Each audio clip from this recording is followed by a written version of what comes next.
सीता व गीता यांच्या वयाचे गुणोत्तर 9:4 आहे. जर 5 वर्षानंतर त्यांच्या वयातील फरक 5 वर्ष होत असेल तर सीताचे आजचे वय किती? तर पाखरं मांडा अगोदर सीता आणि गीता. त्यांच्या वयाचे गुणोत्तर किती आहे?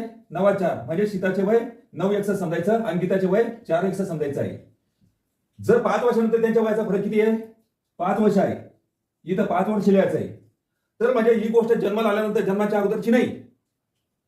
म्हणजे जन्माला आल्यानंतर 5 वर्ष फरक होता, आताही 5 वर्ष आहे, नंतर सुद्धा 5 वर्ष ही बाब आपल्या लक्षात आली असेल. म्हणून या ठिकाणी 9x मधून 4x गेले. आता या ठिकाणी फरक म्हणजे काय वजाबाकी? 9 मधून 4 गेले किती आले? 5x. गुणिला 5 येतं काय होईल? भागिला 5. 5 1 5, 5 1 5.